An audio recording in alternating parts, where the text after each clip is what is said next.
and then one of the drug manufacturing industries. And I don't know whether they still do the same process in Kenya. And then after that, I worked as a hospital pharmacist at Embu Provincial General Hospital for about 2-3 years. Then moved on to Kisumu, where I worked with Cambridge CDC as a clinical trials pharmacist in their TB research program. After which I moved to Australia to work, or rather to register as a pharmacist here. Then pretty much got my career in gear and stuck within the hospital setting. We've been discussing with Nicholas. Now, Shannon told me that a majority of the group here were interested in information relating to how, the process that you'd want to follow if you wanted to get registered as a pharmacist in Australia. Now, I might probably attempt to share my screens just so, because I've got a few slides here. Disable participation screen sharing. Now, Shannon, how do I share my screen now? Because I thought it's easier if I let me make you pretty much shared my screen. That's all right. Thank you.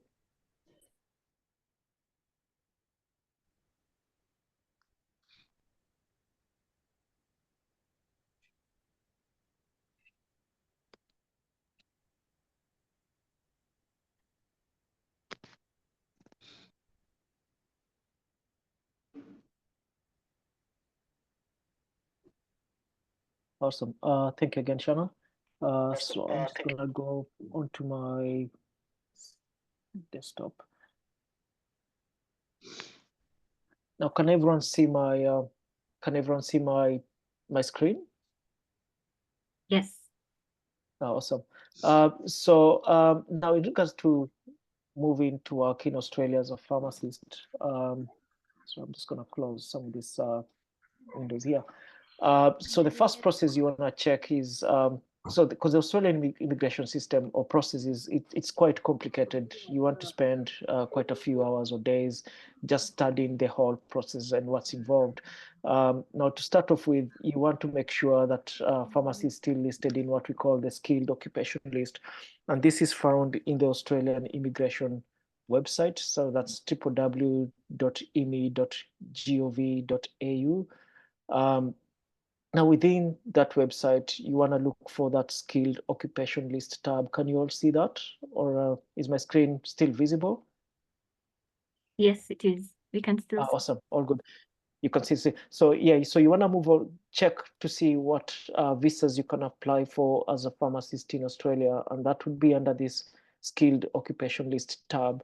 And down below, all you have to do is search for pharmacist. And there's three ways that or three professional codes that you could use to move to Australia. So you could come here as a hospital pharmacist, industrial pharmacist, or a retail pharmacist. Most people move here as a retail pharmacist just because it's a lot easier to get a job in the community setting than it would be in the industrial or hospital pharmacist. As a matter of fact, we rarely see, I don't think I've ever met a pharmacist who works in industry or works as an industrial pharmacist. And even the assessment pathway for industrial pharmacists is different. For hospital and retail, you have to go through the Australian Pharmacy Council. But for the industrial pharmacist, you have to go through VETASES, and VETASES does other professions as well. So I'm not the expert in that area, so I'll focus on hospital. Unfortunately for hospital pharmacists, things changed in 2011, because before 2011, as a hospital or retail pharmacist applying for a permanent resident visa, essentially a permanent resident visa means you can arrive in any state or jurisdiction to live and work as a pharmacist. But because of the change in the workforce supply dynamics, there was a push by the government to have more students enrolled into pharmacy, and as a result of that, we had a glut of graduates come through from our universities, and so we are then limited to those visa options listed there. So essentially, these visa options come with a few limitations or difficulties in getting through to that final step. The best visa from this lot, I'd say, is the 190 skill nominated. Nominated meaning you have to find an employer to support your application, which is pretty hard, or get a state or jurisdiction to support your nomination. Now that will depend on which state is in dire need for pharmacists, and there's quite a few states that still need pharmacists. And so it's just a matter of going through each of those visa options, see what fits right. You probably want to avoid the skilled employer sponsored regional, because you have to get an employer to sponsor you for that. And for the employer to sponsor you, they have to prove or show the government that they've had a position vacant for quite a while. They've been unable to get someone to fill that position. Now, once you've checked that pharmacy is listed and there's a visa that fits your profile, the next thing you want to check also is whether you meet the point system. So I'll assuming I want to go for the subclass 190 visa, you want to check your eligibility. And on here, because Australia uses a point-based system to grant visas, and the point-based system means, they want the youngest group of applicants with the highest skill or accreditation or work experience. And so pretty much go through that point system, make sure you're able to score at least 65 or more points before you then move on to the accreditation process. Now, the accreditation process involves pretty much getting your papers or qualifications assessed by the Australian Pharmacy Council. Now, within the Australian Pharmacy Council website, that's the pharmacycouncil.org.au is a website. There's different pathways listed in green. The pathway that's applicable to pharmacists who have graduated in Kenya is the knowledge stream. We have the international student stream for students who've come to Australia as international students and they've pursued a pharmacy course.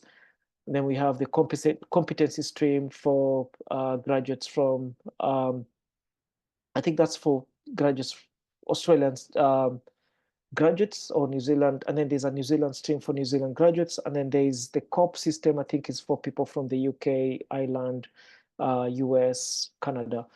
Now, within the knowledge stream, it's pretty much a straightforward process. They have a video that would pretty much explain the process, but it's a straightforward process. So the first step you want to do is pretty much send your applications, your credentials, your certificates, that's the university degree certificate, your what do you call the transcripts, and they look at all that and then they say, yes, you've got a qualification that's equivalent to a Bachelor of Pharmacy degree here in Australia. Then they give you the green light to apply for an exam. That exam will pretty much test your knowledge in all the basic stuff we did in pharmacy school. So your biochemistry, clinical pharmacy, physiology, all the stuff we did in school. Once you pass that exam, they will then send you another letter to say that you have obviously met their requirements. And the next step is then pursuing a process of internship and getting the right visa that would allow you to do that. And that's a visa that will allow you to work in Australia. And it has to be one of the visas that we previously looked at on the immigration website. And then once you've done the 12-month internship period, there'll be another exam that you'll have to sit for, which would then lead to registration. Now, before you get onto the internship step, you'll also have to apply for what we call provision with the pharmacy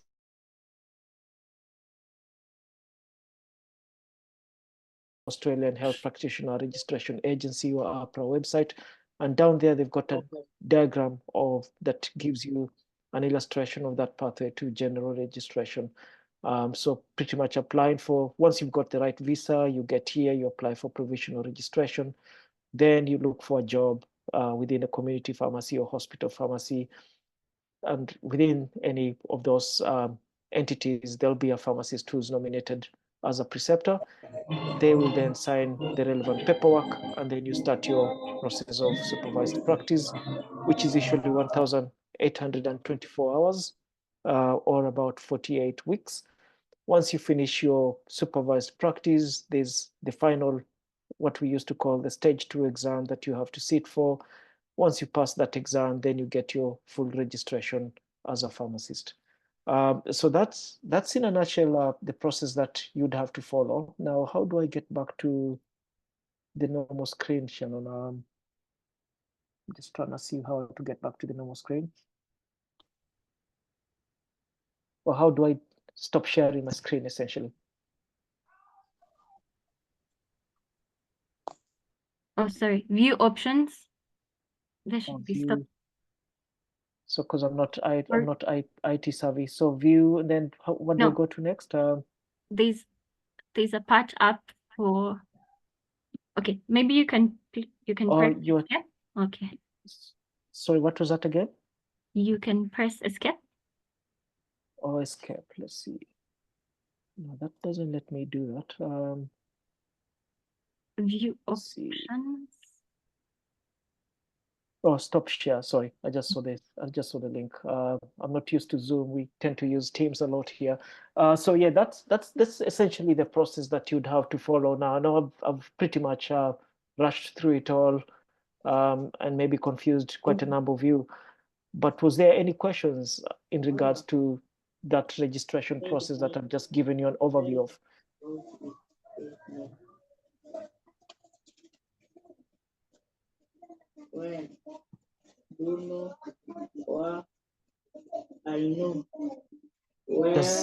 We don't have any questions, I presume.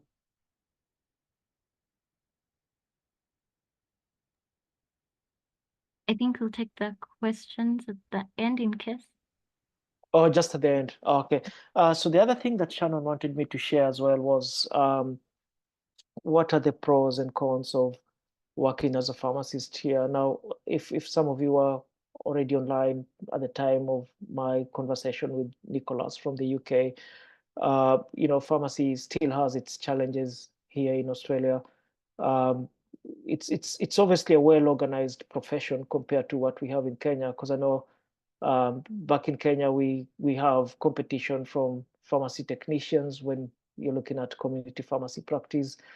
And when you come to hospital pharmacy, from memory, maybe things have changed now, but when I worked at Embu Provincial General Hospital, my role was predominantly inventory management. I really wasn't involved in a clinical way in terms of provision of patient care. While up here, we tend to pretty much utilize our clinical knowledge to the maximum. So like in the hospital setting where I work, we pretty much work collaboratively with the medical doctors, the nurses, physiotherapists, social workers, the whole lot, in pretty much ensuring that patient care is or rather the provision of that healthcare to the patient is maximized. So everyone has a role to play, including that pharmacist. And our biggest role is medication optimization, making sure the patient is getting the right medication at the right dose, and for the right indication. I haven't worked in community pharmacy for a while, but within the community pharmacy setting, we don't really, it's not just a commodity supply or inventory management or commodity-based entity. So there's primary health care initiatives that community pharmacies carry out, such as preventive. There's a big part of it is in prevention medicine. And the government is also slowly trying to change the role of community pharmacies to then get them involved in provision of, like what my colleague Nicholas was talking about, getting pharmacists involved in prescribing of medications to patients who present with minor conditions or illnesses. There's administration of vaccinations. And that's a slowly changing or evolving process. Obviously, there's a lot of debate within the profession and outside the profession, and a lot of resistance from medical doctors as well. But following the same path as what the UK and the US are doing, I think it's just a matter of time before pharmacists here end up doing the same stuff that the other parts of the world are doing. Now, the pros, I'd say, besides the work environment, besides working as a pharmacist, I think living in Australia has a lot of advantages. If you have family, you've got kids, you're looking at quality education. The healthcare system here is universal. You do not have to have private health insurance to access the best healthcare available. The standards of living are pretty good. I mean, if you look at world ranking of, best places to live in the world, I think a few Australian cities always feature the top. Big one that I can think of is Melbourne and maybe Sydney. They always feature amongst the top 5. There's a big, massive diversity here. You get to meet and interact with people from different cultural backgrounds. The pension system is pretty good. If you lose your job, the government is always there to take care of you. So, you'll never really go home hungry or have no roof over your head. There's if you're registered as a pharmacist in Australia, it's a lot easier to move to, say, New Zealand, for instance, because we do have a reciprocal agreement with New Zealand. So I'm able to then move over to New Zealand and work there if I wanted to. Canada also has in some jurisdictions within Canada, there's an easier migration pathway, for instance, to Nova Scotia. What else? There's a whole host of benefits in living and working in Australia as a pharmacist. And then when we come to the cons or the issues in terms of, now this is outside work as a pharmacist, biggest challenge is I'd say the cost of living. We get taxed pretty heavily out here compared to probably most of the other OECD countries. The distances between cities is vast. I mean, Kenya is far away. So if I was ever planning to travel back home, it's a big trip. So you kind of want to plan well in advance. Air tickets can be extremely costly as well. If you're going to plan to travel within the next 48, 24 hours, you're looking at about, $3,000-4,000 in air ticket prices. The weather can also be extreme, depending with where you're located. Within the center of Australia, it's extremely hot. We're looking at temperatures topping 40, 45 degrees during summer. If you're in Brisbane, like where I'm located, north of us, it's Mombasa kind of weather all year round. And then summer is like twice as brutal. And then comes the other entities. It's the society here is different. Everything has to be accounted for. So if you're in the workplace, every minute counts. You're pretty much paid for every hour that you're clocking at the workplace. And with that comes that pressure to perform. And then outside work, if you commit a crime, there's no getting away from stuff essentially. But the positive from that is things work. If you lodge a complaint or if you lodge an application, things work. Unlike Kenya, for instance, I remember when I was working for the government of Kenya, and you move up from job group P or whatever to the next level, and you still have to hustle to get that done by one of those government officers, or you have to bribe someone to do what you're entitled to. So systems work. And I think that's a massive difference from life in Kenya, where, it's more of a law of the jungle back in Kenya. But yeah, overall, I'd say personally, my experience has been good. I know I've met Kenyans who haven't had a really good experience in Australia, but my personal experience has been great, and I don't think I would regret the move that I made to come and work here.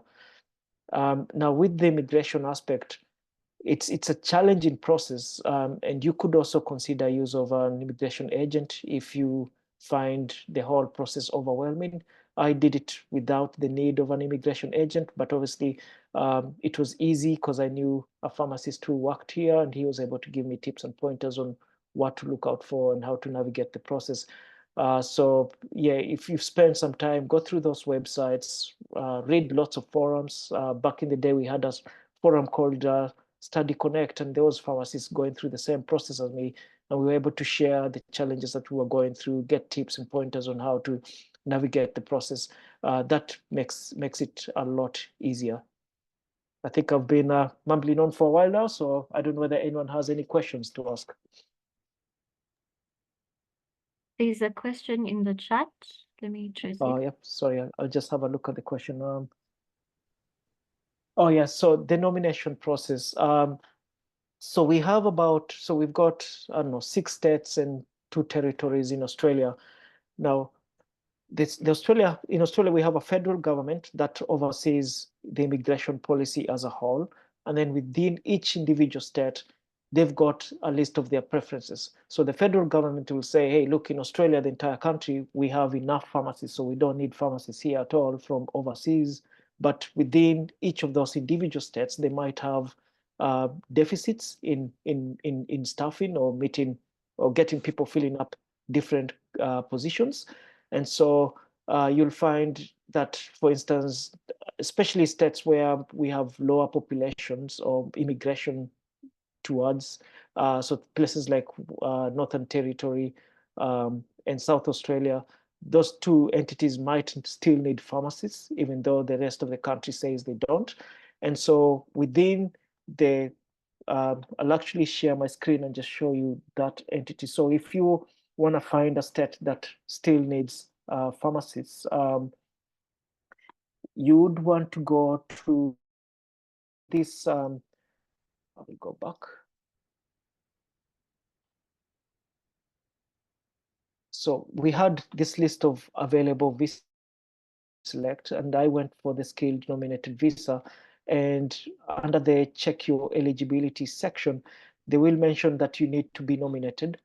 And is all those territories and states within Australia. Now, New South Wales, Queensland, and Victoria, they're in high demand. Everyone wants to live in those. Highly unlikely that you will find that these states need pharmacists. But places like, for instance, South Australia or Northern Territory especially, they will have their own list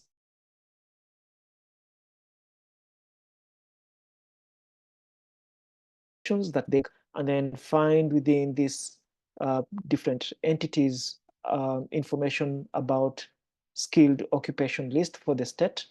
Now, this is a bit complicated. So I had one here for New South Wales. But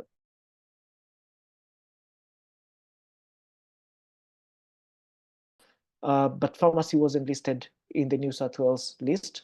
And I think I know a pharmacist who's currently got nomination to South Australia. And so, yeah, so there's within South Australia, there's occupation list, and you just have to find whether pharmacy is listed in the South Australian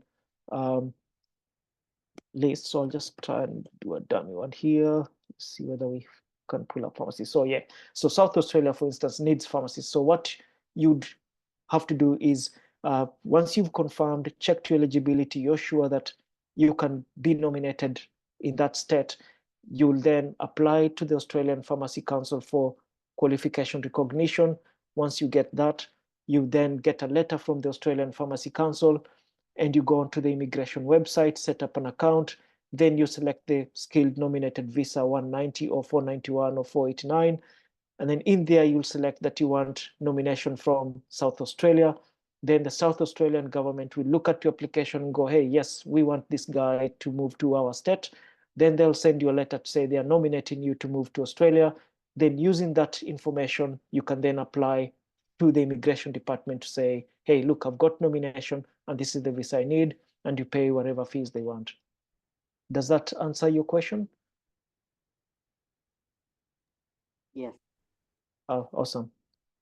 Does anyone else have another question or any other questions? There's a hand raised by Raf. Yep, ask away. Hey, Raf, Can you yep. hear me? Yes, I can hear you loud and clear. Yep. First of all, thank you for the explanation. I think you went through every step quite well. That's right. I have yeah. 2 questions. The first question is, recently we had a talk last year by US students in pharmacy, I think from Kenya. Okay. Can't remember the exact location, but they talked about how if you were to work in the US, you'll need a PharmD degree rather than a BPharm as a hospital pharmacist. I don't know if that still that also applies to Australia, like the type of pharmacy degree you need to have. Oh yeah. So fortunately for Kenyan students from any pharmacy graduate from Kenya, Australia is still stuck in the bachelor pharmacy territory. So having a bachelor of pharmacy is more than sufficient, as long as your course was a 4-year course. And I think the University of Nairobi still offers a 4-year course, right? It's 5 Or years is it right now. 5 years. Oh, it's even 5. It's even 5. Jeez, okay. So I did the 4-year course, but yeah, so it's even 5 is better. But yeah, as long as it's a 4-year Bachelor of Pharmacy course, yeah, you don't. It's not like the US where you have to then do something extra. Now, some universities in Australia also offer what we call a Master's in Pharmacy entry-level qualification. Usually, this is done by people from countries that don't speak English. So, if I was a pharmacy graduate from, say, Russia or China, especially the Chinese. So, because we did our pharmacy in Chinese, it's a bit hard to then translate that information into English. So they come here and they do the Masters in Pharmacy course, which is about 1 or 2 years. And that gives them the same equivalent qualification as a Bachelor of Pharmacy. But if you've got your qualification from Kenya, BPharm, yeah, you don't need to do anything extra. Okay, thank you. And then the No second worries. question, Yes. now, as a pharmacist in Kenya, does Yep. having done internship in Kenya put you at an advantage, or you can apply to work in Australia without even having done the internship in Kenya? Oh, yes. So you will need, so for the Australia Pharmacy Council, I don't think they care much about whether you're registered or not. But when it comes to the immigration department, they'll want some proof of registration from the country you're coming from. Because remember that list that I showed? I'll share the screen. There's sorry, I'll just share the screen. So within the immigration department, you remember the part I said you kind of want to check whether you meet the eligibility requirement. Now, in this eligibility section, so if you tick the nominated box, there's you've got the suitable skills assessment from the Australian Pharmacy Council. You've got you're under 45 years of age.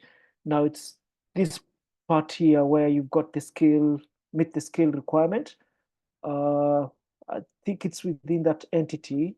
So I'll just quickly check and see. Oh yeah, point calculator. So there's this points calculator where you need to then get the 65 points, and down below there'll be a section where you need to have the necessary qualifications. And the only way you can prove you've got the qualifications is if you can show them that you've got the overseas skilled employment. Well, that doesn't matter if you're still young. I'll say less than one qualification. So this is where, so you've got your bachelor's degree. I'm just making sure, because I remember during my application, I had to get a letter from the Pharmacy Board of Kenya. Is that what they call it? Pharmacy Board of Kenya, right? Pharmacy and Pharmacy. Yeah, I think the one in I forget that sub area in Nairobi, but I had to get a letter to send to the immigration department to show them that I was registered as a pharmacist in Kenya. I don't see that on this list, so things may have changed because this was in 2008, so things may have changed from back then. But it does help if you've done internship in Kenya. It just makes it easier. And also remember, government policy can change anytime. So you want to make sure you've got all your ducks lined and ready to go. Was there any other question?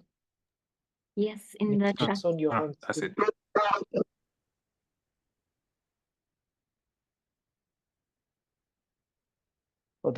Oh yeah, there's a few in the chat. Sorry, I'll just have a quick look at them. So someone's asked a question. Hi, how long does it take for one to be nominated by the state after submitting expression of interest? That's a good question. See, during my time, we didn't have this expression of interest business. This is all new. Because during my time, I went for the skilled independent visa because pharmacy was still in demand back then. I honestly don't know how long your nomination can remain current, but what I know is the process that you get for your skills recognition by the Australian Pharmacy Council is valid for 3 years. So if they give you that letter, you have 3 years to then get here. If that time lapses, you have to start afresh. So I don't know whether that's a guide of how long this expression of interest would be valid for. The other question was, is it advisable to apply to all the classes?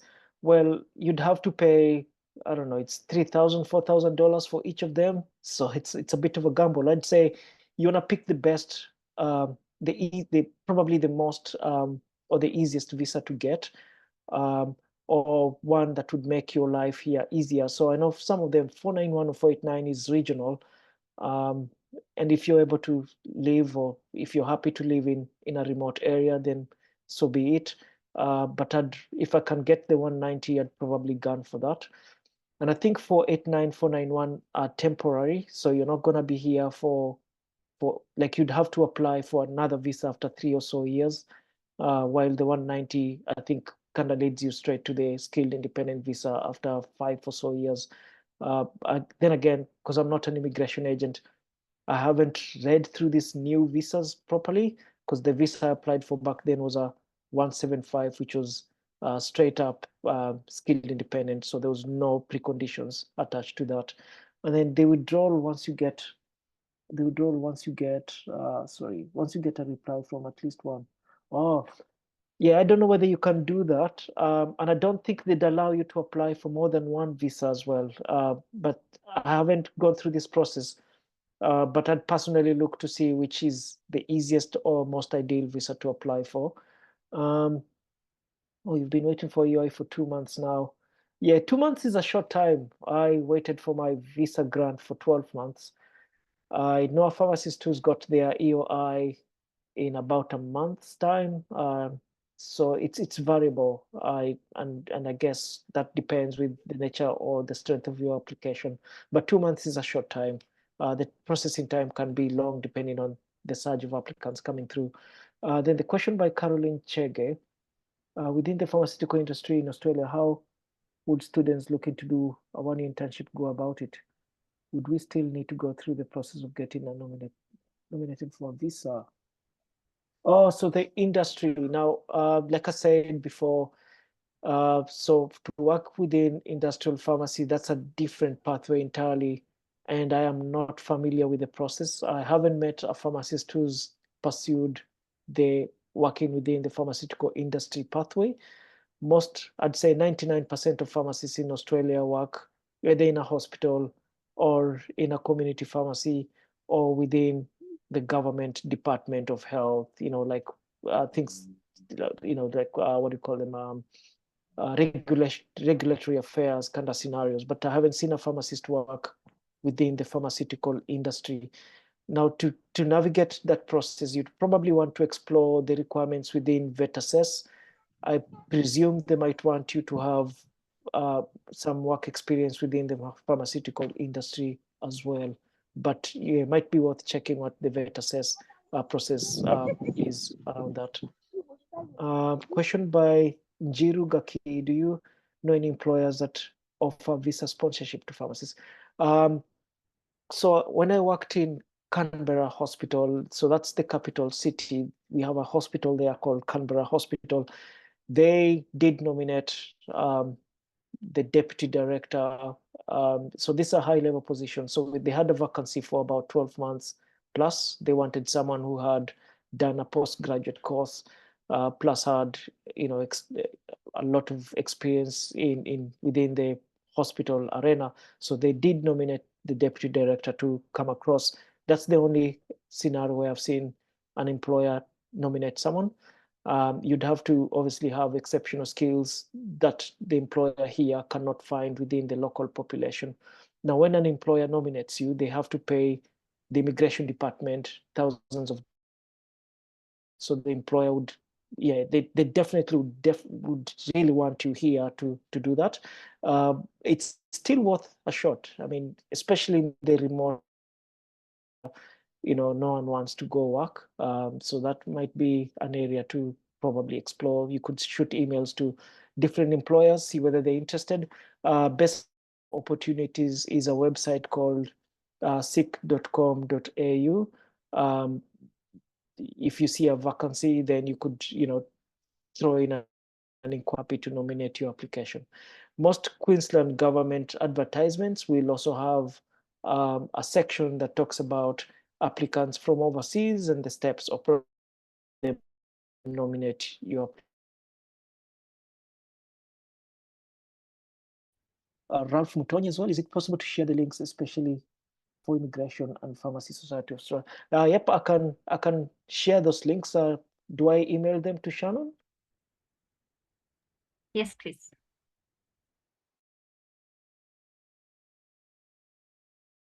By Brian Wangi, you mentioned that most pharmacies, are in community pharmacy and hospital pharmacy setup.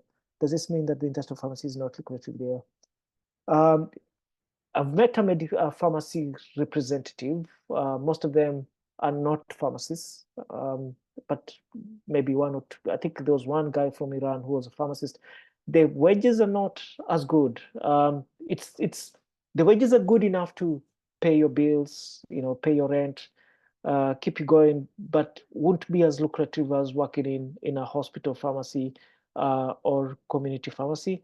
Now, in Australia, community pharmacies used to pay more than hospital pharmacies until maybe 10 or so years ago, where community pharmacies then became more lucrative because within the government, you're working for a government, and the government, within the government, you don't have to negotiate for a pay rise, while in the community setting, you have to negotiate with your employer every year to get a pay rise. Unless you're very rich and you buy your own community pharmacy, then you're set. But yeah, I think most people prefer working in a hospital setting. That's a public hospital setting, because public hospitals pay significantly better than community pharmacies or private hospitals.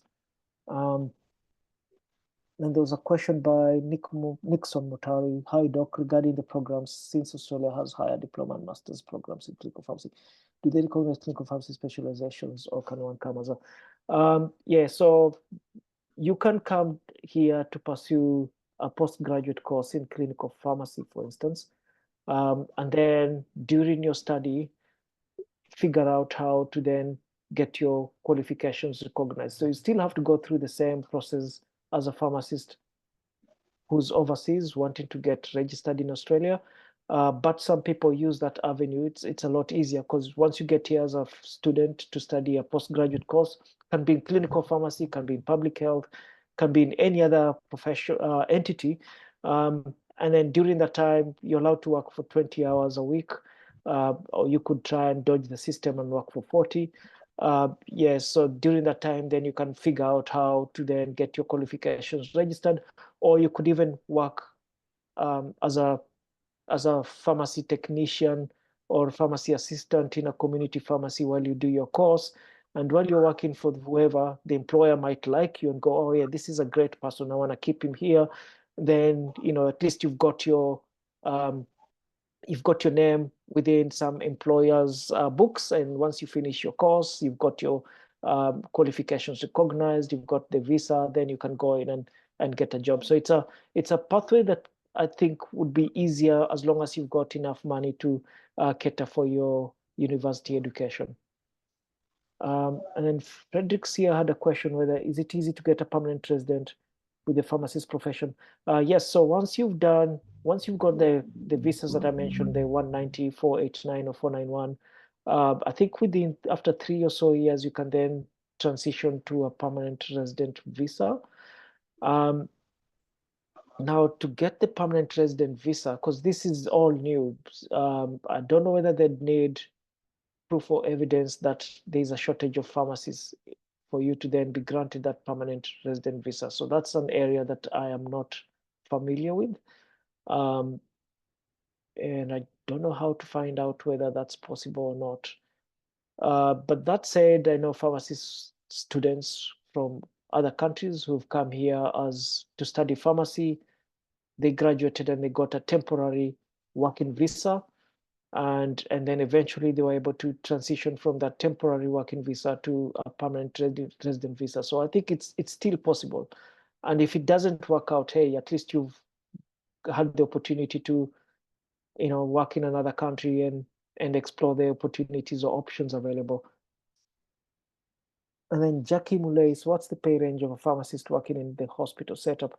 So it all depends with the location. So if you're in, say, Tasmania is the lowest paying state, and I think Queensland and Western Australia might be the best paying states.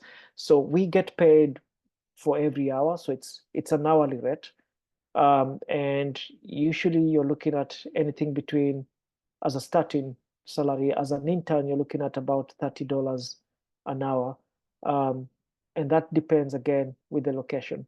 If you're in Queensland, you're probably sitting on about $40 an hour, and it all depends with how many hours you're churning per day and per week. And then there's a cap on the number of hours. So if you go beyond 38 hours, so that rate then is double. So it all depends with the location and how many hours you're clocking per day and per week. And then Levis Gitau, is it possible to do one's internship in the country and get licensed in Australia without having done one internship in Kenya? Yes, Levis, that's an interesting question. So when I got my registration, when I was pursuing my registration in Australia, I had to get proof that I was registered as a pharmacist in Kenya. And I suppose that was because I was trying to get points, that 65, minimum 65 points that you need to meet the point test system. And I think I was trying to claim points for work experience to say, hey, I've worked as a pharmacist for more than 3 years in Kenya. Now, to move here without having worked in Kenya is still possible as long as you get the highest score in that English test. There's an English test that you have to sit for, and that's the score you get there gives you a certain number of points. So the higher the score, the more the points. So if, say, you score maximum points for English, you've got maximum points for your age and maximum points for having a Bachelor of Pharmacy degree, then you might be able to then get away with not having to work or get licensed to practice in Kenya. I don't know whether that answers your question, Lavis. Now, Benjamin Anyim, so other than clinical pharmacy specialty, are other specialties available for overseas students? What about subspecialty, say clinical pharmacy, oncology? So I've pursued a master's in clinical pharmacy here. We didn't have a specialty in the different entities, but you can. So within Australia, you can subspecialize without having to do a postgraduate course. Subspecializing involves you working in, say, oncology for at least 3 years minimum, and they give you a credential, say, they call you a consultant pharmacist in oncology. Now, to do that, you obviously have to have been registered as a pharmacist in Australia, have worked for at least 8 years as a pharmacist, and within those 8 years, you've done at least 3 years in the specialty that you're looking for. The other option is within our Society of Hospital Pharmacists. I'll share my screen on that as well. Just bear with me. So we have a body called the Society of Hospital Pharmacists. Again, for guys interested in moving to Australia, this is a good website to have a look at if you want to work within the hospital setting. They've got information there for early career pharmacists and what it's like working as a hospital pharmacist, and that's the area I've worked at for the last 12, 13 years. So they've got videos there, information about hospital pharmacy. And within here, we've got specialty practice. So if I want to be a specialist pharmacist in a particular area, that's where I'd then go to, and they do have special courses for people who want to do that.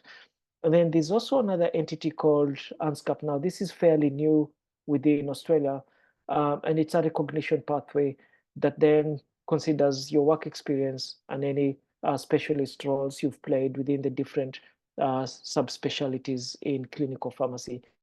And it's a new program. It's slowly being rolled out at the moment. And I think in a year's time, we'll then know exactly what's involved in that aspect. I don't know whether that answers your question, Benjamin. Was there any other questions from the guys involved? Awesome. Has anyone got any other questions?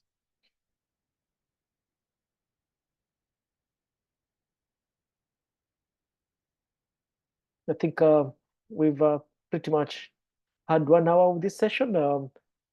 I hope I've been able to provide useful information that can guide you guys in navigating the immigration process to Australia. I know there's obviously heaps of options. Now, Australia and New Zealand, I forgot to mention this, we follow the exact same process for registration. So the New Zealand has its own website as well with the same aspect with the immigration website, same aspect as far as the Australian Pharmacy Council process is involved.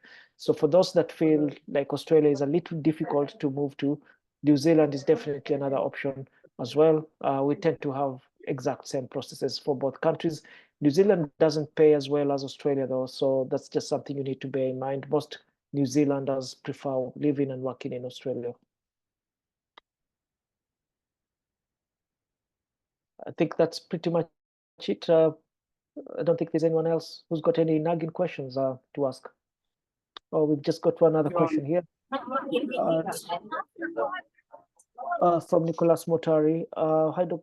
You managed to do a higher diploma at Queensland for 3 years. They've finished masters for 1 year.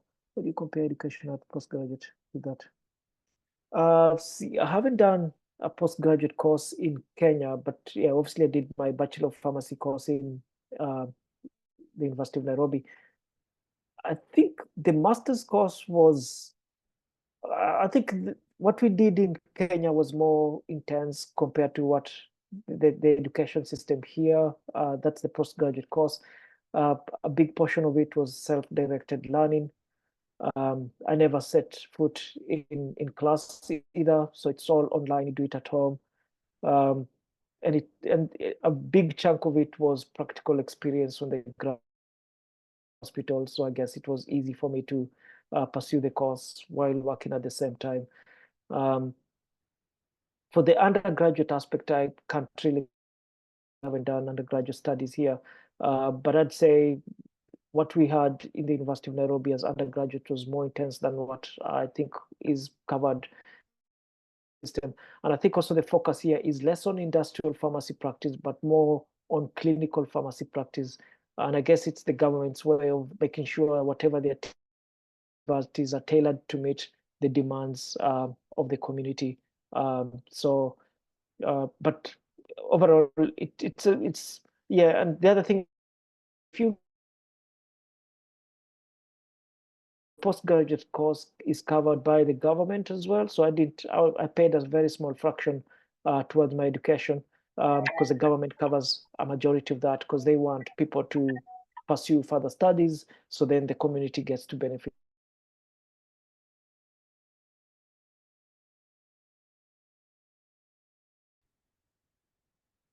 So I'll send the information to Shannon. That's the website that I've shared with everyone. And if anyone has any questions after this forum, yeah, feel free to shoot me an email, and I'm happy to address them. Thank you again for your time. Nimeshukuru. Thank you so much, Doug. I'll pass on the information that you'll send to the students. Yes. I'm not sure if you're going to stay for the second session. Oh yeah, I think I'm interested to hear what Nicholas has to offer. I might stay for a bit because I'm working tomorrow. It's 11 p.m. here, but I am definitely interested to hear what Nicholas has to say. All right, wonderful. So Yeah, I'd thank like you. to welcome Dr. Nicholas. Well, good evening, everybody. Paul, first of all, Paul, thank you very much for sharing useful information. Yeah, I was not also sure listening, it's listening very keenly yeah. to see where the commonalities and the differences are between Australia and the UK. Yep. And I was kind of just saying, oof, that feels a little bit complicated. Yes, I think you know Australia to be quite, yeah. and it's not just within pharmacy, but immigration in general is a very controversial subject here. I mean, we've got the offshore processing centers that the UK is trying to emulate, where they send immigrants to Rwanda, the illegal immigrants to Rwanda. I mean, Australia has been doing that for years. We send them to the Nauru Island and Christmas Island, and they're detained indefinitely. So Australia is pretty brutal. And I think some of it has some racist entities to it, because we had the 1900 white only immigration policy, which I think they got rid of that in maybe the early 1920s or 30s. Essentially, if you were not blue-eyed, blonde-haired, yeah, good luck moving to Australia. And I think some of the policies kind of emanate you still from go that. back to them days, yeah. Yeah, they still go back to those days indirectly, though. So yeah, but now that you mentioned the Rwanda policy from the UK, let me also remind people here that actually the birth of Australia was UK criminals that were shipped to Australia. So, yes, yeah, it is a penal colony. Yeah. So initially, all the criminals in UK, because UK didn't have enough space in their prisons, they used to be shipped to America. But then when America gained independence and UK could not continue doing that, they started shipping them to Australia. Yeah, and it's a fascinating thing, because when you do DNA testing out here, you kind of find most of the population has some criminal history in their DNA. So Right. Thank you. That's right. Yeah. So first of all, I'll start with the controversial topics. I was given the title Dr. Nicholas Milai, and it felt a bit weird to be called doctor. I do agree with you on that. We don't use that here either. Because in UK, pharmacists are not doctors. Obviously, the reason why we are here today is not to debate whether pharmacists should call themselves doctors or not. But obviously, there's a body of controversy around whether by adopting the title doctor has actually damaged the reputation of the title pharmacist, and therefore pharmtechs have taken advantage of that and dominated the pharmacy beat, because pharmacists are not doctors, they don't identify themselves as pharmacists, but that's a topic for another day. So let me start by introducing myself. I'm Nicholas Milai. I'm a pharmacist, trained at the University of Nairobi, graduated in the year 2000. And I do have a feeling that out of the 80 of us who are here, I'm the oldest chap. Yeah, but it's good. But again, having said that, it just brought some very nice memories to me, because when I first joined University of Nairobi back then, first year, I remember the day when Professor Gwantai, Professor Kibwage, and someone else came to speak to us first years. And I was just sat there, Professor Gwantai saying that she was in the first group of pharmacists who ever graduated from University of Nairobi in 1978, having joined the university in 75 or something like that. And I just sat there thinking, oh my God, she went to university before I was born. But then I'm here now with students who possibly were not born when I was a first year student. So how time flies fast. So that's my name, Nicholas. I graduated in 2000. Just for the sake of this, I was a Nupsa chairman then. So Shannon, you can look at the histories of the previous Nupsa chairs.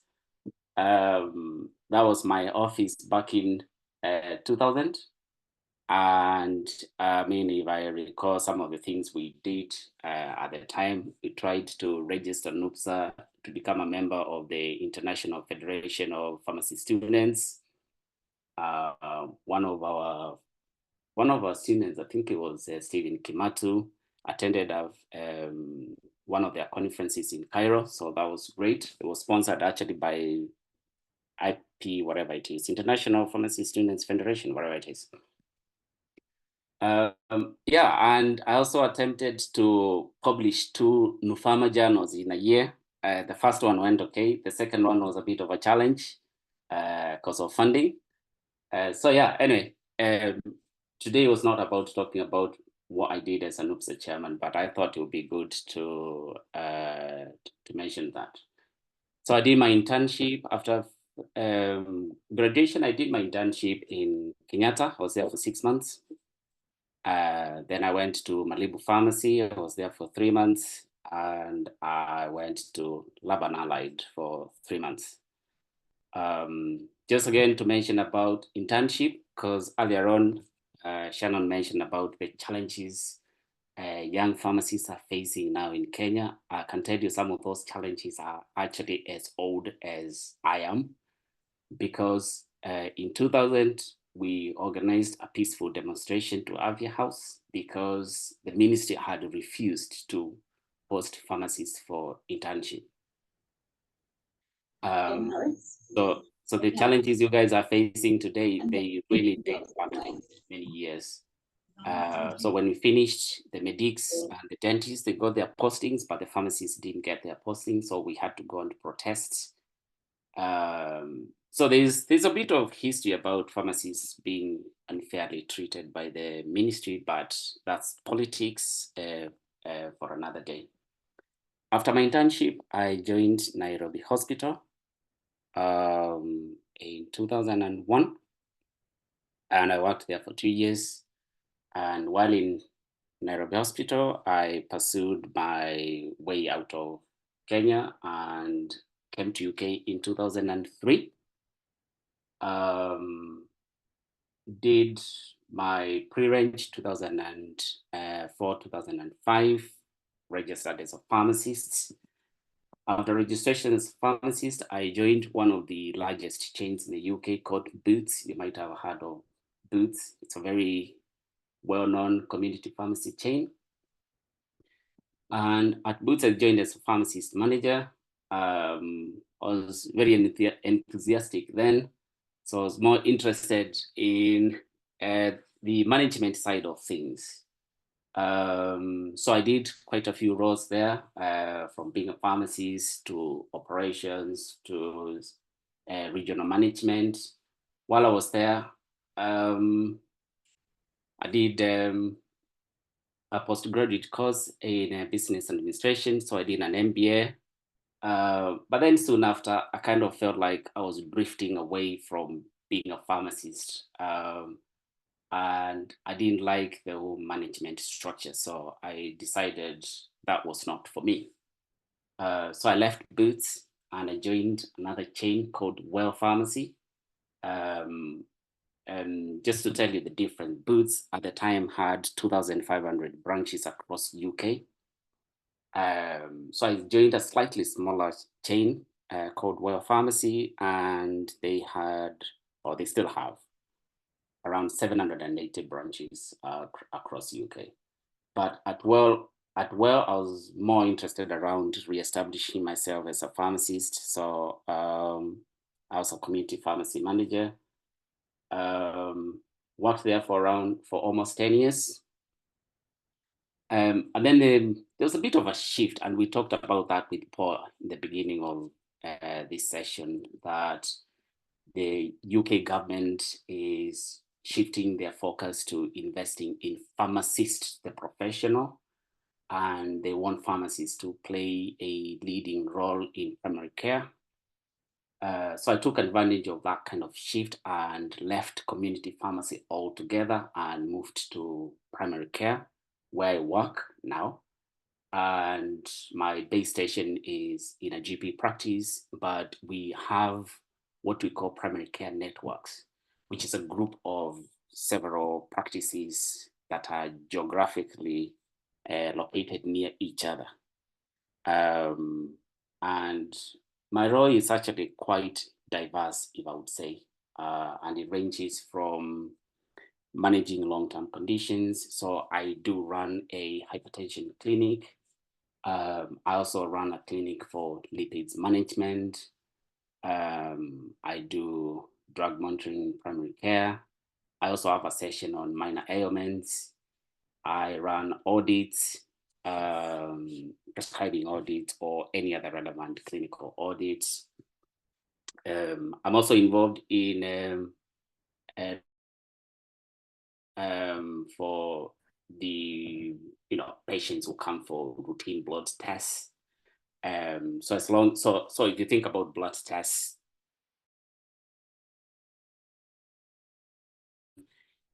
for diagnostic purposes, if you're trying to, if you're investigating something, or you could actually request blood.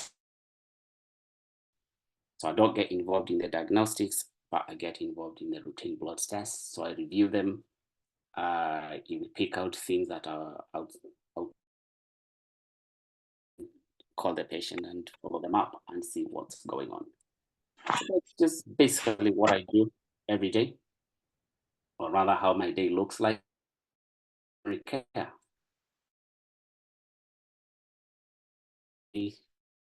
Professional life, I'm a family man, married, and I've got two, I was about to say 2 kids, but actually they're not kids. I've got 2 young adults. My first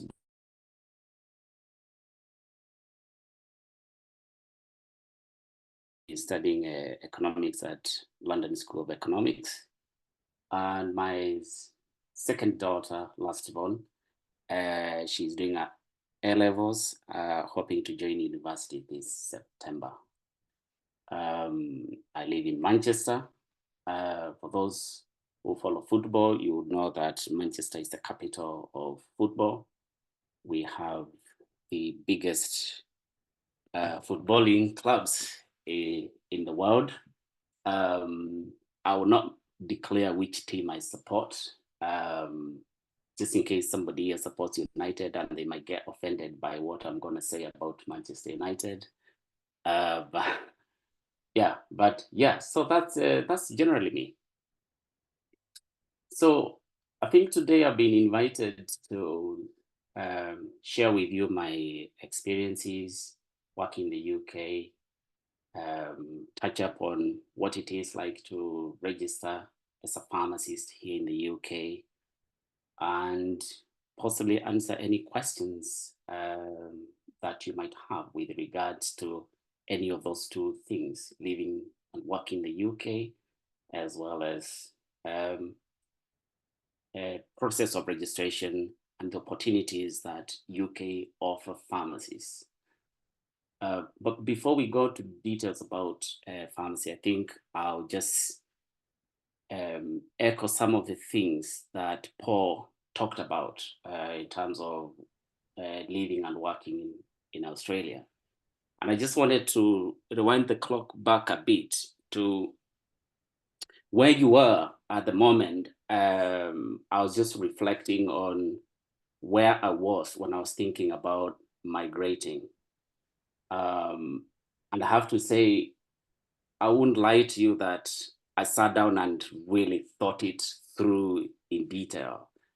But I had that broad direction of travel that I wanted to go to the UK. And it's only afterwards that I thought, actually, I should have given it a little bit more thought and, think a few things through. But one of the things that actually played a kind of in my mind is in Nairobi Hospital, we had a wave of what I call massive exodus around 2002, 2003. A lot of pharmacists from there were leaving. I think 3 of my colleagues went to Australia. So there was a bit of a shift of Australia, everybody was talking about Australia. Then after that, 3 other colleagues went to, no, actually not 3, 2 other colleagues went to the US. So again, there was a bit of shift around, is it US? And then 2 of us came to the UK. So at the time, well, you guys have got the privilege of us meeting here on a Zoom. For us, it was just a very kind of in-house thing where everybody was just sharing with the other about the information they found around whether is it Australia, is it US, is it UK? But again, I have to say, if you think about migrating, I mean, it doesn't have to be any of those 3 countries. I mean, you can go to Germany, you can go to Russia, you can go to China, you can go anywhere where you want. So therefore, we go back to the fundamental question around what is it that you want? And I always say the reasons for people wanting to migrate can be broadly classed into 2. There can be a bit of push, and the hostility at the moment in Kenya in itself is sufficient to push you out of that country. Obviously, I don't know whether Shannon or someone else mentioned earlier on about what's going on. I'm very much aware about the ongoing strike, very much aware about what I call injustice that the Minister of Health is doing to interns. I think it's still unfair to refer to interns as students and not workers. If you're doing work, you are a worker. But about how much they get paid, that's a different that's a different story. But again, there's a CBA. CBA is a legal document. It was signed, and I think it's only fair if each party then honors the side of that agreement.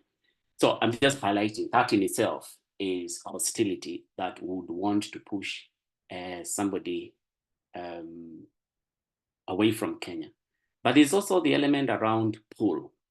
And the element around pull, if I may put it, I mean, pharmacy practice in Kenya is still young, is still growing, still facing challenges like any other part of the world. It was interesting to hear from Paul that some of the challenges pharmacies are facing in the UK seem to be universal,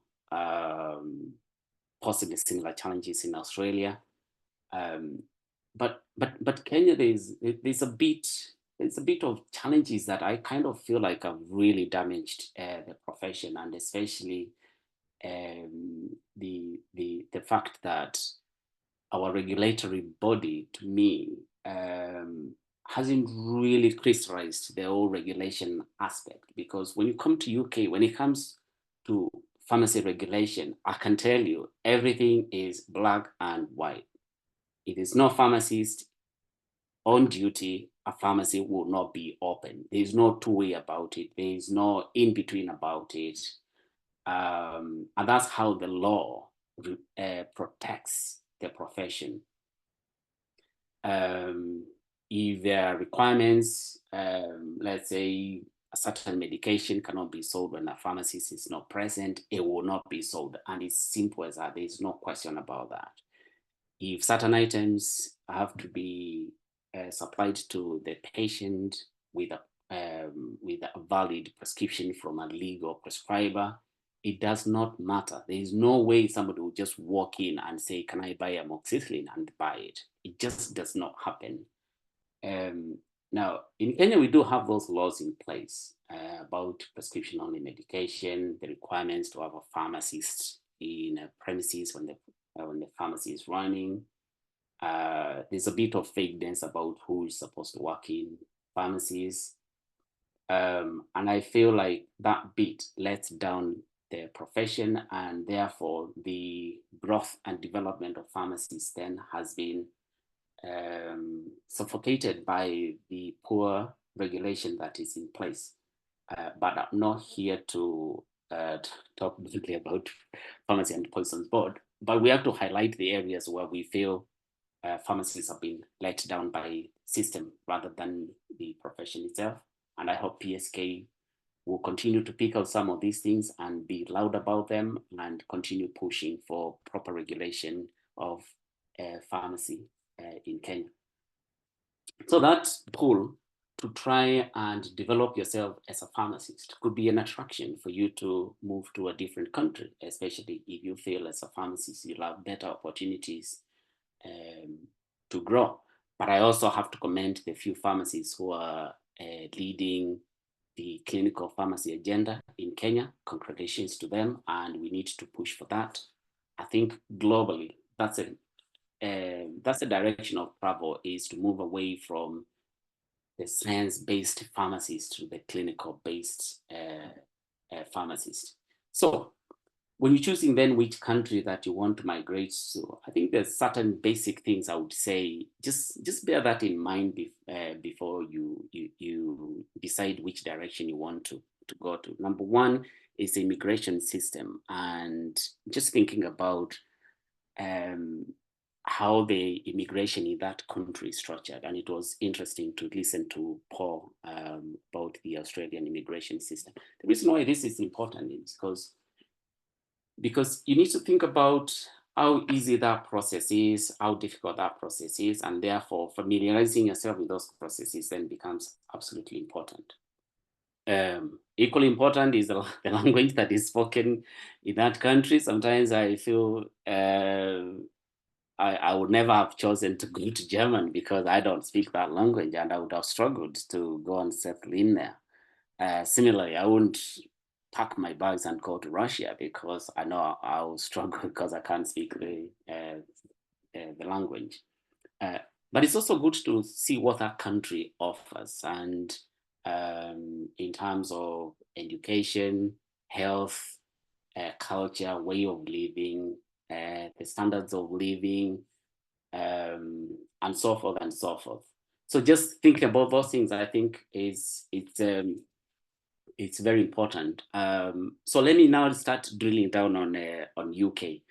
UK is actually one of the most popular destinations for majority of people from across the globe.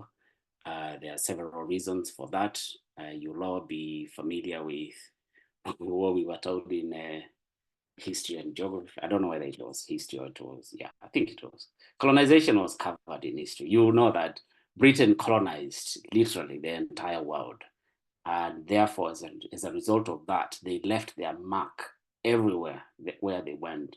One of the reasons why English still remains one of the widely spoken languages across the globe.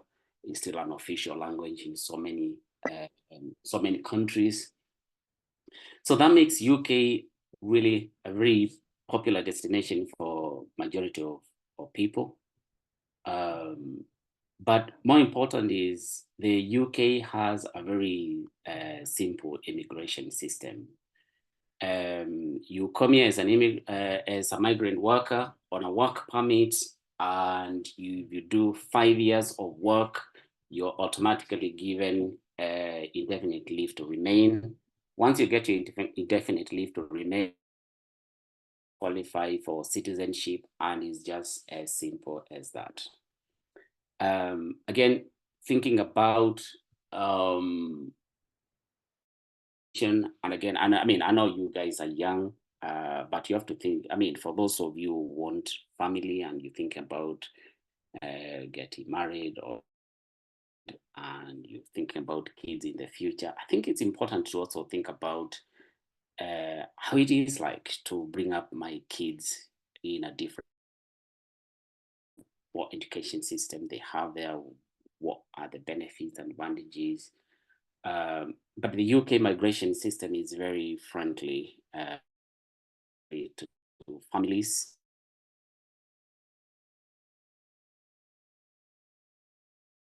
Your spouse, your kids will then qualify to apply for an independent visa. And that's important. There are certain countries where if you get a visa to visit that country, your spouse or your kids will also need to apply for their own visa independently for their own rights. So I think UK is very family friendly. In terms of education system, education here is compulsory. Anyone aged between 5 and 16 must go to school, and you cannot choose not to take your child to school. If you choose not to, you can apply for homeschooling, where if you want to teach your kids at home, but that's another process by itself. If you want to pursue that, there are 3 types of schools in the UK, mainly state schools, and a lot of people take their kids to state schools. I took my kids to a state school. But there are also private schools if you want to pay tuition fee. And all state schools from primary school through to secondary school, they are free. You do not pay school fees. I have never paid school fees. But there are also people who choose to take their kids to private schools. That's your choice. Some of them are a bit expensive.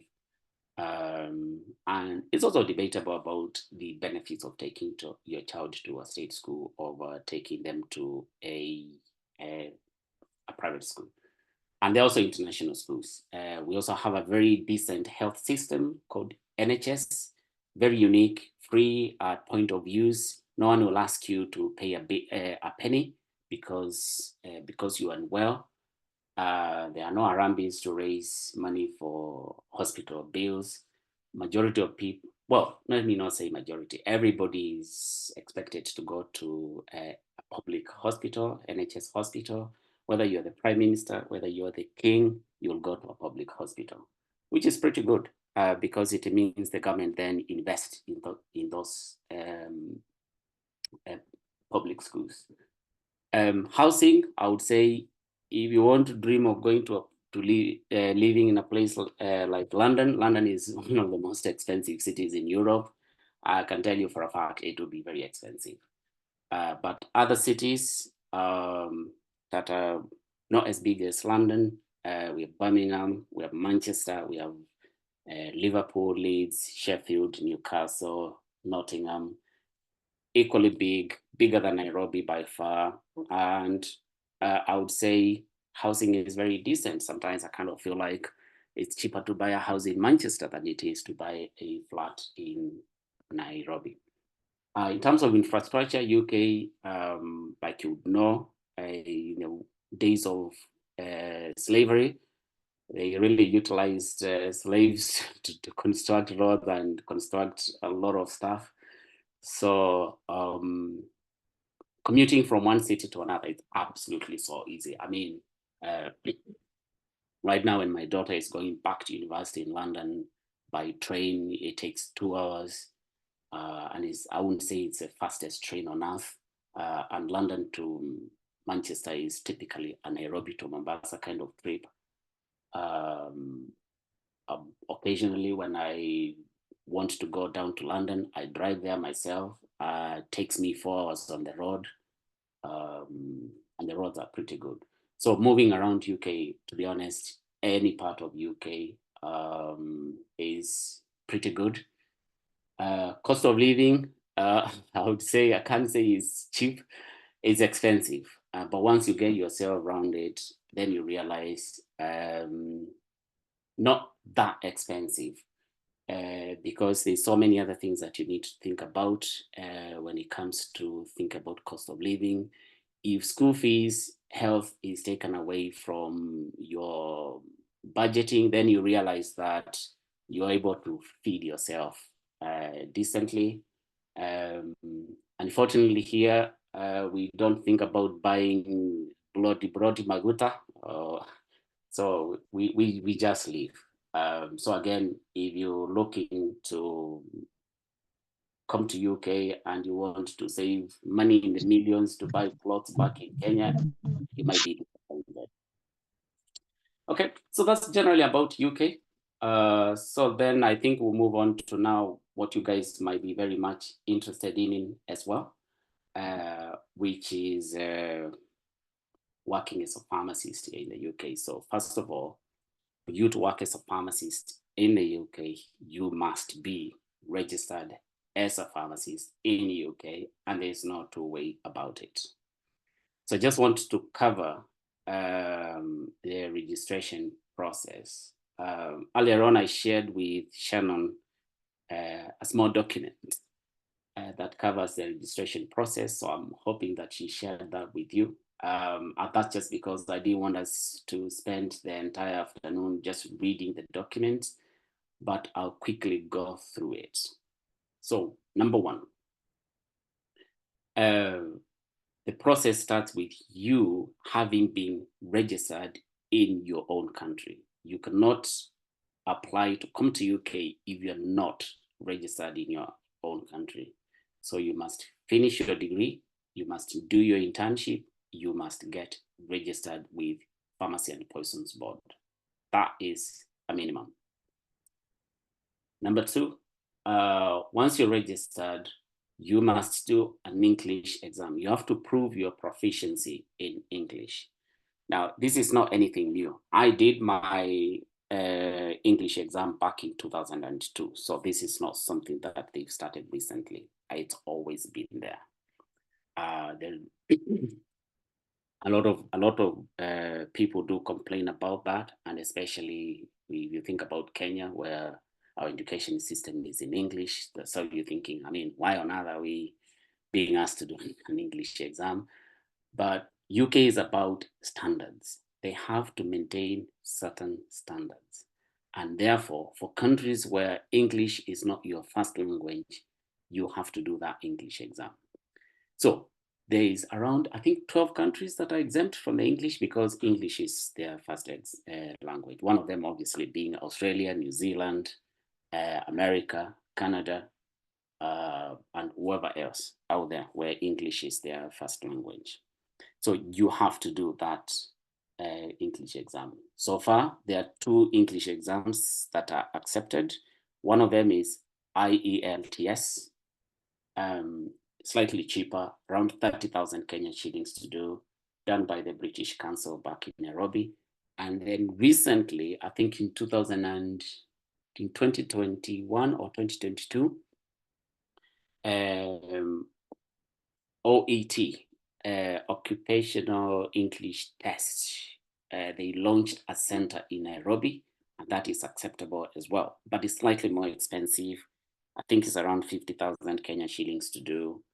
The advantage with it is that it's more geared towards healthcare workers, so the questions are very healthcare-ish, if I may call them. While IELTS, it's a harder test. And I always tell people, if you're gonna go for IELTS, please prepare for it. Just like any other exam, don't just walk in there because you might get shocked. Okay, now, once you've done that, you've got your English exam, you've got your qualification, then you need to apply to the General Pharmaceutical Council. General Pharmaceutical Council is the body that registers pharmacists. This is equivalent to your Pharmacy and Poisons Board. You need to apply to them, and for you to apply this document that I'll share with you afterwards, that tells you all the documents that are required, but basically is your degree certificate, your English exam certificate, your transcripts from University of Nairobi, a certificate from the police to say you are good character, we're not encouraging criminals to come here, a letter from your general practitioner saying that you have good health, and a letter from, obviously, from Pharmacy and Poisons Board confirming that you are actually a registered professional. And the application fee is £694, but I think from this April it's just gone up to £739. So it is expensive to apply. But it's important for you to know that this fee is non-refundable. Once you apply, there's no money that's going to come back to you. And secondly, once you apply and your application is successful, they give you a certificate to say that you're now eligible to move on to the next step. That letter is only valid for 2 years. So you must then move on to the next step within 2 years. If you don't, then that's a problem. You'll have to start the process again. Once you've done your application, GPharmacy will then assess whether your training at University of Nairobi, or whichever university you trained, is comparable to the UK undergraduate course. If it is, then you move to the next step. And the next step is a 1-year conversion course. They call it OSPAP. Now, OSPAP is equally expensive. tuition fee is around 13,000, around 15,000, depending on which university you go to, is around 13 to 15. I think 13. Some universities even charge 16,000. But it ranges from around 13 to 16,000 pounds for the year, and you have to pay for your own cost of accommodation and living costs. Now, that year is aimed at putting your training, or you, the pharmacist training in a different country, to now be at par with the UK grantees, because UK, we don't do bachelor's degree anymore. The undergraduate course is a master's degree itself. It's an integrated master's, and this changed back in 2001 or around there. When they started shifting pharmacy to more clinical, then they made it a master's degree. So, but it's an integrated undergraduate master's degree. So that OSPAP is aimed at putting you at par. Okay. On completion of your OSPAP program, you then apply for a training post for internship. In UK, we call it foundation year, but I want to call it internship. Just it's easier for you then to relate to. Now, this application process for internship, you apply the same way as UK trained graduates. There is no discrimination around. They use a system called ORIA, and in ORIA, all the employers, they post their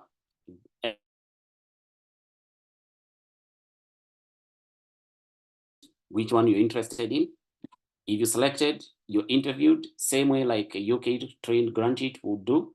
And if you're successful with your application, you're in, and you do your internship. Your intern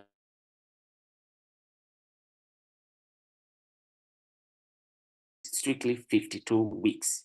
There's no shortcut. There's no, you have to do 52 weeks.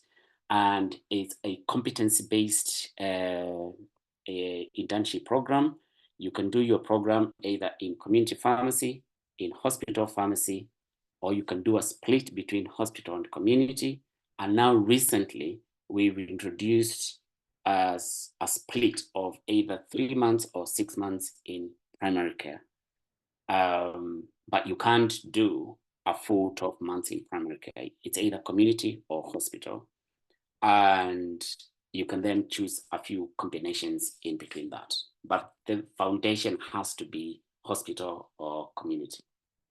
At the end of your foundation year, you do a registration assessment test, which you must pass. And that test is in 3 sessions. One, a calculations test. There's a bit of maths in there, and you must pass the calculations. And the second one is multiple choice question. And the other part is open book question, where you ask questions and you're actually allowed to have your BNF or other reference material to check. So it's very, very practical. So it's just assessing how you can then find information that you need to. Okay. Once you pass your assessment, you're a pharmacist, and that's it.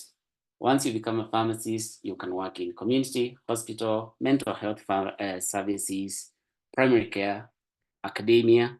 And just like in Australia, honestly, I don't know many pharmacists who work in industry, very few. But still, it's an option. A few pharmacists go to work in industry. So I've spoken now for almost 40 minutes, and I think that's too long. So I'm going to pause there and ask people what they think, their thoughts, questions, or anything you want to say from what I've said.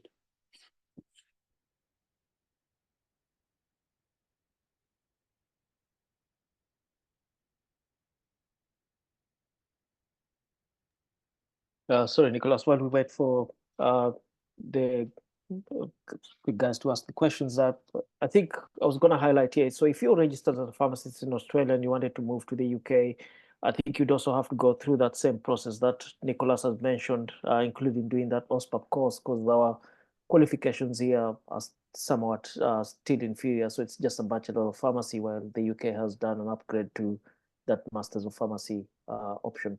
It's just something to note. While when I was looking at countries that I want to go work as a pharmacist, it was either the UK, US, or Australia, and I started pursuing the migration to Australia pathway. And then I bumped into a friend who told me, why are you wasting your time going through that rigorous process of moving to the US? Australia is very easy. They don't need you to do any extra course. It's because your qualification is pretty much directly equivalent. And that's how I ended up in Australia. It was a much easier pathway for me back then. Yeah.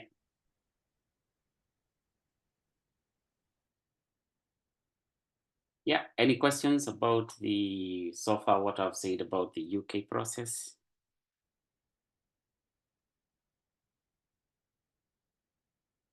Was that too deep, or did I cover too many things?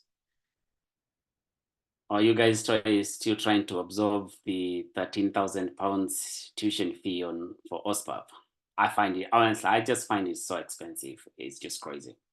I agree. I mean, I had those two because I did the math and I was like, yeah, I'm not gonna do that OSPAP course, man. I'd rather spend that money in getting my Australian visa. Yeah, but I have to say then that system was came to force in 2004. So I was you're one of the lucky ones. I was a very lucky person, because Yes. I came here as a last group to ever come in the old system. So what used to happen in the old system is they never bothered you with the OSPAP. They just gave you 6 exams to do. And it was exams to cover, there was pharmacology, pharmaceutics, pharmchem, ethics, clinical pharmacy, and there was something else, law. Law and ethics. There's something else. Anyway, it was 6 exams. If you do them and you pass, that's it. You go straight to internship. So that's what I did. So I escaped the OSPAP bit. And as soon as I did that, the following year, they introduced OSPAP. Yeah.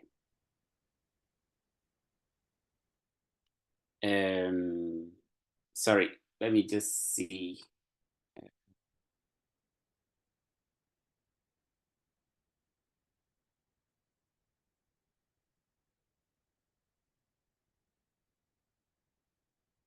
So I think somebody is asked what level of English proficiency is required with IELTS. So IELTS, you need to score a minimum of 7 in all writing, reading, listening, and the other one. Minimum of 7. I think OET is a minimum score of B in all the areas. Yeah. Is it compulsory to do OSPAP? Yes, it is. At the moment, there's no other way of going to pre-range without doing the OSPAP program.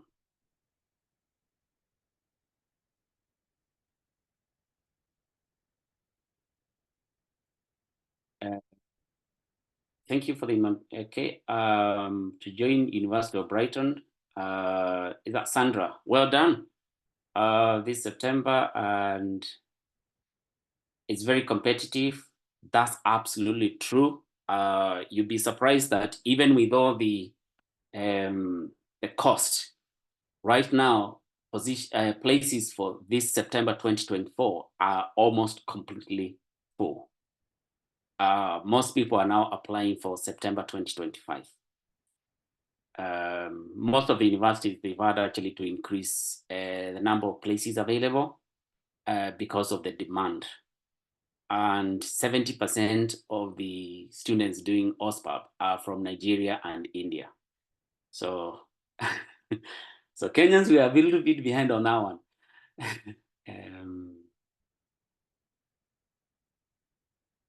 Yeah, I was gonna add, and maybe I forgot to mention this. So similar to your UK in terms of your English test requirements, you need the test. You probably end up doing it twice because the IELTS test is only valid for 2 years here. So you'll need the IELTS test to get the visa, and then you'll need the IELTS test results again to get your registration approved by the pharmacy board. Now, the visa component might be slightly lenient, but to be registered as a pharmacist, they want slightly higher scores. I think it's an average of 7 or 7.5. Yeah, it's an average of 7, yeah. Yvonne, you mentioned about your IELTS exam. Unfortunately, the IELTS exam expires every 2 years. So after 2 years, it expires. But if you've already received admission to University of Sunderland, they should be able to, and your certificate is still valid now. Once you get your admission, I don't think that should be a problem. But you can get my contact from Shannon, and you can direct message me if you want us to discuss that.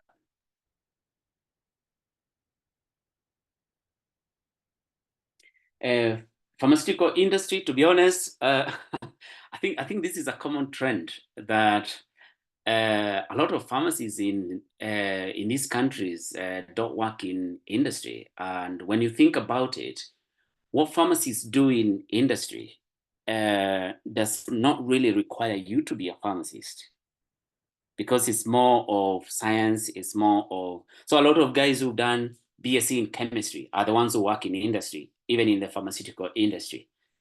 Yes, and yeah, biochemistry, Yeah, any of those biochemistry. plant-based entities. Yeah, even areas like regulatory affairs. I've never met a pharmacist who works in regulatory affairs. Yet in Kenya, there are so many pharmacists who work in regulation, which is a bit of a shift. And it kind of feeds into what Paul said earlier on, that the University of Nairobi training was so heavy on science and actually very light on clinical pharmacy. And the world of pharmacy now is saying, we want things to be the other way around, because we're not training pharmacists to go and work in industry. We want pharmacists to be the custodians of safe supply of medicines to patients. So therefore, we just cannot spend the entire program teaching you about pharmaceutics and all those kind of things. And then you realize actually the real world requires you to be able to safely advise patients, monitor their condition. And a lot of those things don't require the amount of science that that was pushed through our heads. Yeah. I do In agree fact, with the you, UK MFAM program is very, if I may call it, very hands-on. They teach students on how to apply knowledge, but focus little on the basis of that knowledge, but how to apply. So when those students come out, honestly, they're very good at what they do. But then if you ask them about the 6 steps of glycolysis, they might not remember them. Yet we spent 2 years in Chiromo trying to remember the 37 steps of cholesterol synthesis. While here, nobody will teach you about the 37 steps of cholesterol synthesis, but they will tell you that cholesterol is a structure that is involved in atherosclerosis, because that is what is practical. Entities like, drug interactions and kinetics, pharmacodynamics, first principles to some extent, but yeah, Exactly. Yeah. Maximum doses and side effect profiles. And yeah. To your knowledge, this is from Mutonyi. What has been the transition to UK for Kenyan farmers? I'm not quite sure what you're thinking there in terms of transition, but I mean, if you're thinking about if you're trained in Kenya, is it easy to pharmacies here in the UK? I can tell you absolutely yes. You guys are so well trained. The University of Nairobi course is very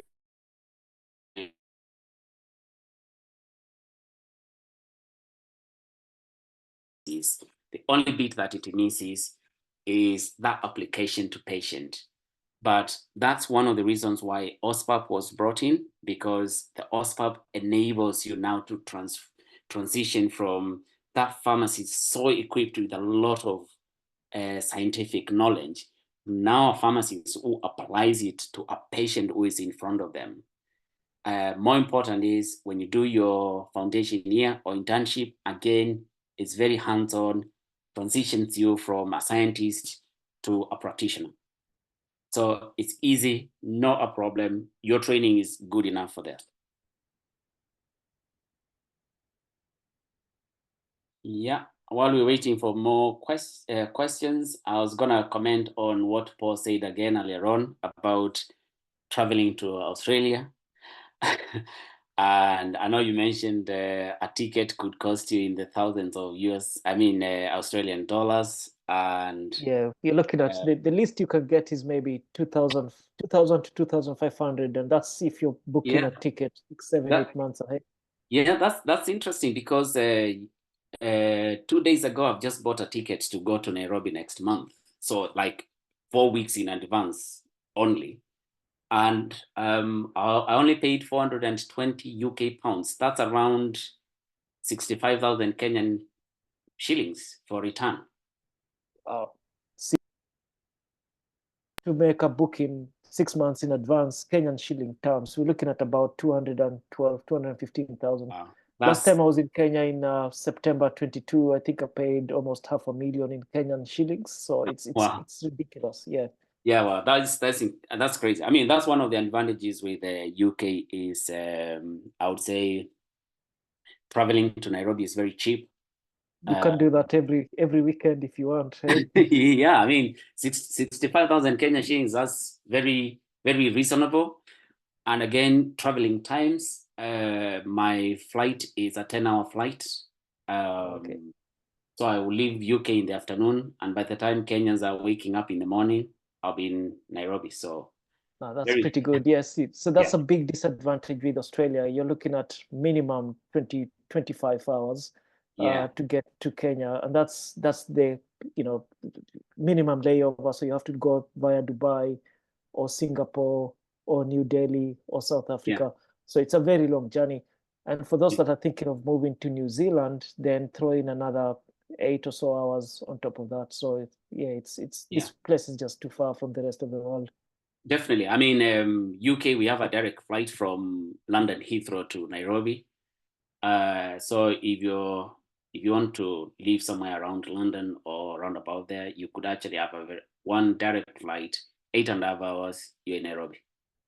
Yeah, that's the main reason why I was really thinking of that part of the world, UK or the US, but that OSPA, of course, just kind of made it hard for me to think about doing that.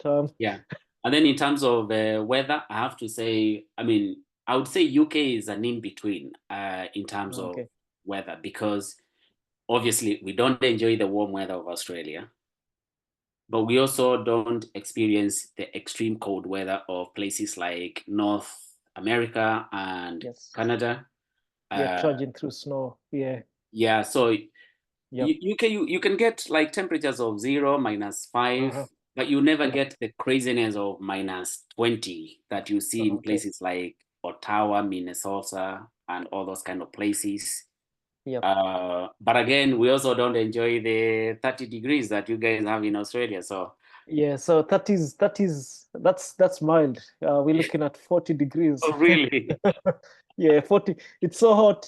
You get into your car, your steering wheel ni moto sana. You can't even drive. That's absolutely mad. Is anyone else who wants to ask anything?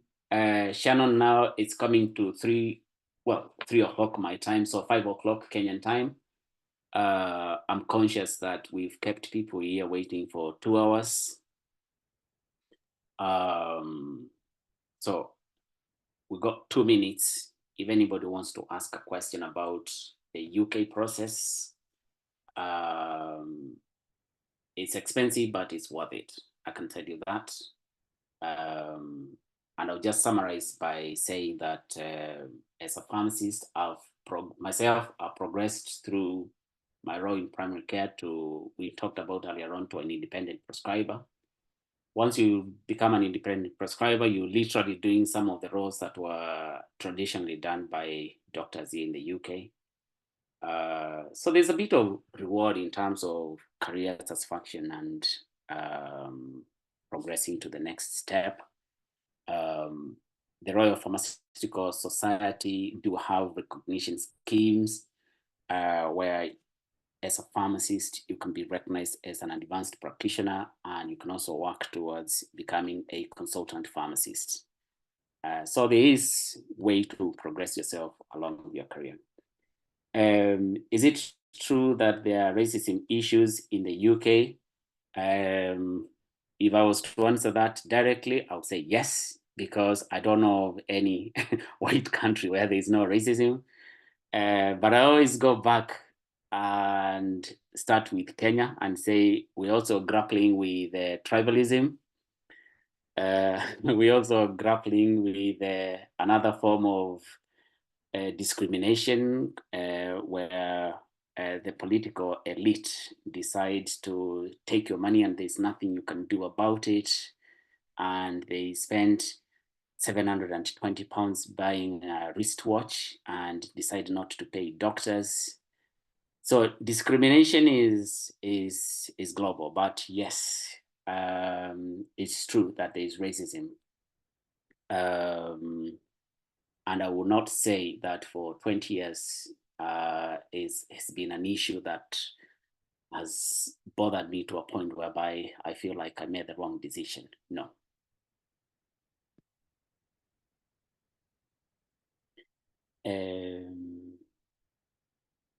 Yeah, is the process of getting licensed different if one has a postgraduate degree?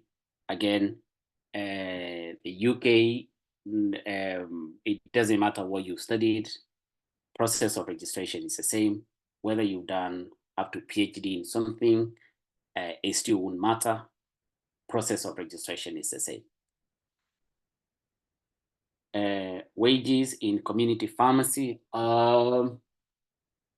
Now, wages in UK, they're normally, when you read on the internet, they're normally expressed in pounds per year. Average in community pharmacy now is around £40,000, £40,000 per year.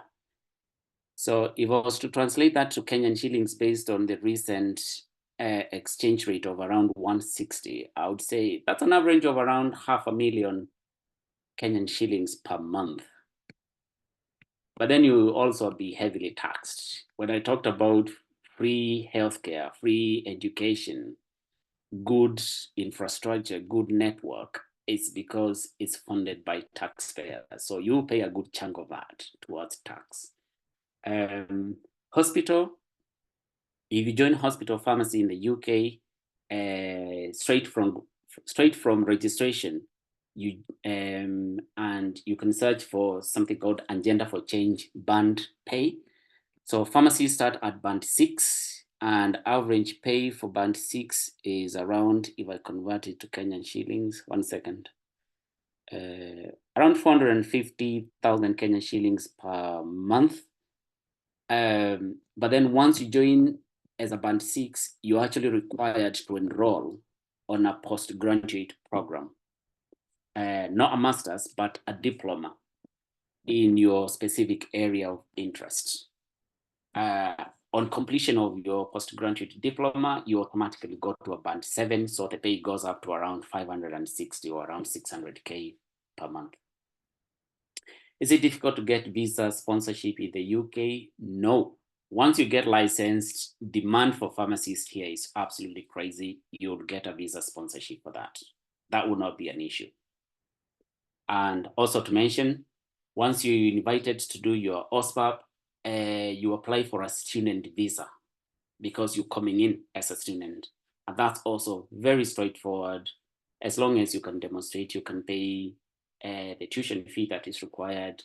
British Embassy encourages students to come and study here. So that will not going to be an issue. And once you're licensed, it will be easy for you to convert your student visa into a work visa.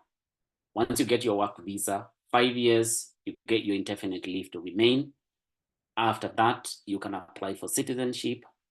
And thankfully, the 2010 constitution that allows dual citizenship, you can be a Kenyan citizen and a British citizen at the same time. Just to add one last bit about the United Kingdom, because I think sometimes I speak to a few people and they still get confused about United Kingdom, Great Britain, and who is that. So United Kingdom is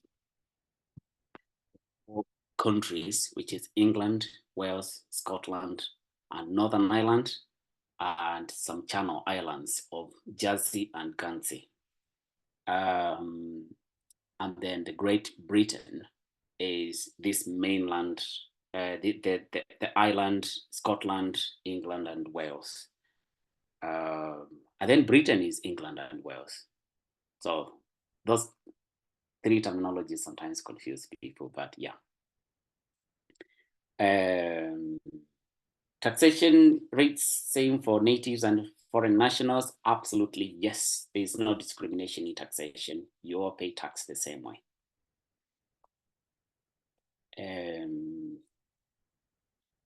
The only extra tax I would say is for foreign nationals is because the NHS, as a student, as a work permit holder, you have 100% rights to access the NHS, just like a British national.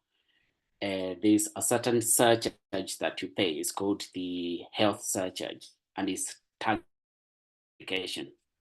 That would be the only thing I would say is a taxation that is targeted at foreign nationals. But when you think about it, even when you come here and you become unwell and you go to an NHS emergency center, you'll be attended and nobody will ask you. You'll be attended and you go. So that's the beauty about it. While in many other countries, US being one of them, if you go there and you're unwell, insurance cover, you'll be in trouble. Yeah, just to add to what Nicholas said about the healthcare system. So our system here is a Medicare system. So what's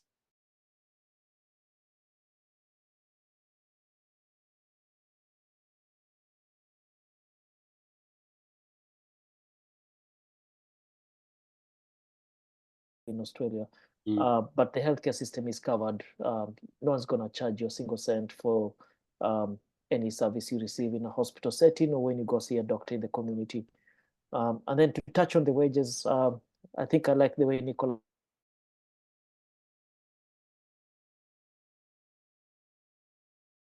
The average salary for a pharmacist, and that's both community and hospital. So it will range between 560,000 Kenya shillings to about say 1.3, 1.4 million per month. But if you own your own pharmacy, then the sky is the limit essentially.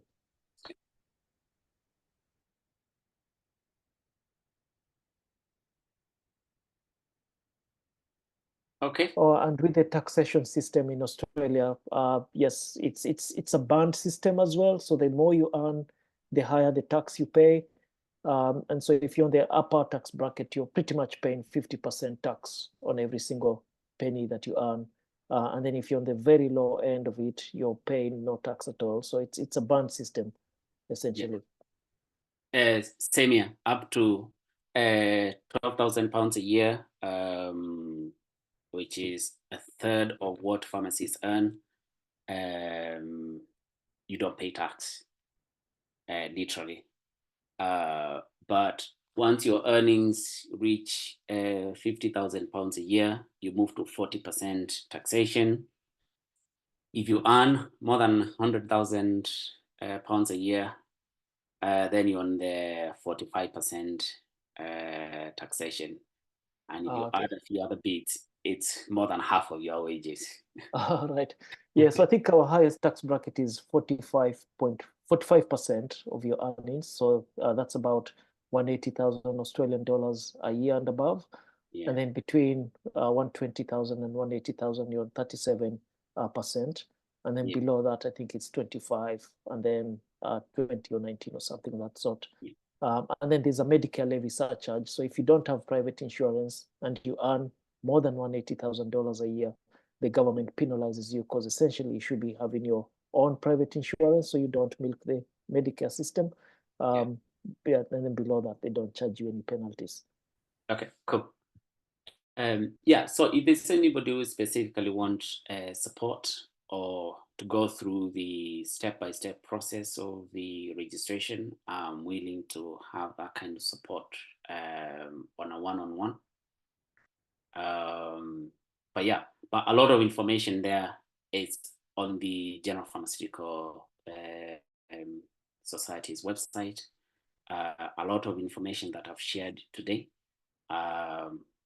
It's an interpretation of those facts. So that's me.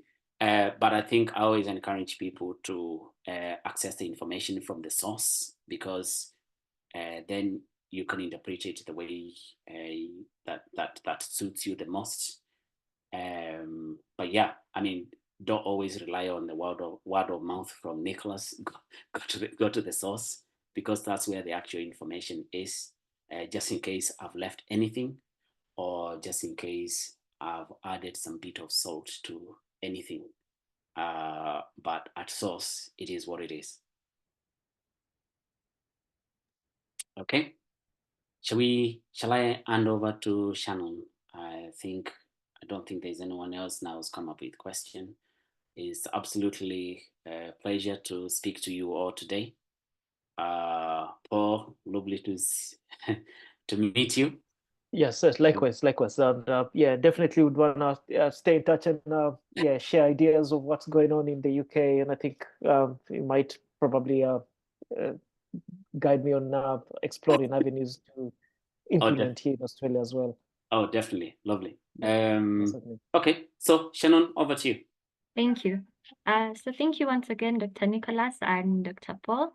Whatever information you will share with me, I will share with the rest of the students, alumni, and any other person that will reach out to me. I also shared Dr. Nicholas's document to all the platforms, so I hope everyone received it. If you haven't, just reach out to me. I have noticed we have some of my executive committee members, so I wanted them to just say hi, literally, briefly. Kyoko, and we also have our past chairperson, Dr. Manyala, can also say hi, and then we close the meeting.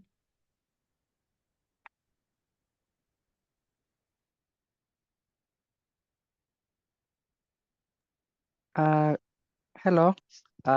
Good evening to our speakers and also to everyone who has attended the meeting. I want to thank you all for making time for us.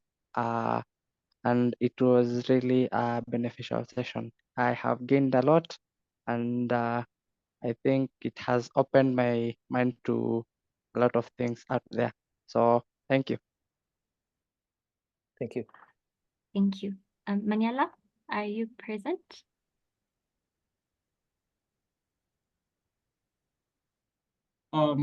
Yeah, Sharon, thank you so much for this opportunity. I joined midway, but I'm glad to have heard from Paul and Nicholas, and I'm glad that Nupsa still does organizing such forums for informative sessions, and I'm looking forward to exploring such opportunities in future.